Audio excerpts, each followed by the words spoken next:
ब्रह्मचर्य पालन के वैदिक नियम। जैसे श्रोताओं जो है गुरु का आश्रम होता है ना, तो श्रोताओं ये ब्रह्मचर्य पालन के कुछ वैदिक नियम यहाँ पर हम आपको बता रहे हैं।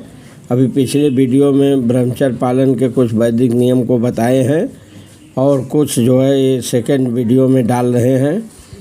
तो श्रोताओं, अपने गुरु के आश्रम में जब छात्र 5 से 20 वर्ष तक वेदों का अध्ययन कर लेते हैं तो वह परम पवित्रवान बन जाते हैं। वेदों का अध्ययन मनोधर्मियों के मनोरंजन के लिए नहीं होता श्रोताओं, ये ध्यान दीजिए। किस लिए होता है? चरित्र निर्माण के लिए होता है। इस प्रशिक्षण के बाद श्रोताओं ब्रह्मचारी को गृहस्थ जीवन में प्रवेश करने की अनुमति दी जाती है। गृहस्थ का मतलब समझते हैं विवाह करना, विवाह की अनुमति दी जाती है। गृहस्थ के रूप में उसे अनेक यज्ञ करने होते हैं श्रोताओं, जिसमें वह आगे उन्नति कर सके। उसे देश काल तथा पात्र के अनुसार तथा सात्विक, राजसिक तथा तामसी दान में श्रोताओं अंतर करते हुए दान देना पड़ता है, जैसा कि भगवद गीता में वर्णित है। गृहस्थ जीवन के बाद वानप्रस्थ आश्रम ग्रहण करता है श्रोताओं। ये जान लीजिए श्रोताओं, आश्रम 4 होता है।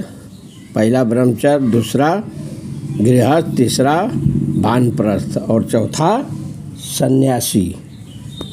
तो अभी तक तो हमने जो है आपको जो है ब्रह्मचर्य के बारे में बताया, गृहस्थ के बारे में बताया। अब आइए तीसरे नंबर पर गृहस्थ जीवन के बाद श्रोताओं वानप्रस्थ आश्रम का नंबर आता है। वानप्रस्थ आश्रम ग्रहण करना पड़ता है, जिसमें जो है क्या करना होता है? जंगल में रहते हुए वृक्ष की छाल पहनकर और क्षीर कर्म आदि किए बिना कठिन तपस्या करनी होती है श्रोताओं। इस प्रकार मनुष्य ब्रह्मचर्य, गृहस्थ, वानप्रस्थ को पार कर जाता है और अंत में श्रोताओं संन्यास आश्रम का पालन करते हुए जीवन की सिद्ध अवस्था को प्राप्त होता है।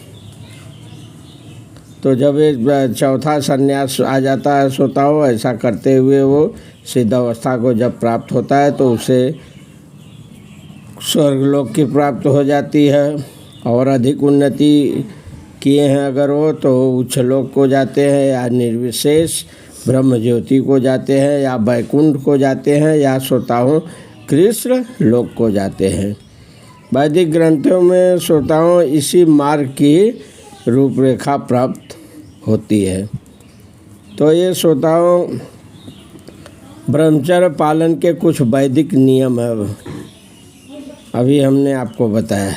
लेकिन श्रोताओं कृष्ण भावना मृत की विशेषता यह है, जानते हैं क्या है?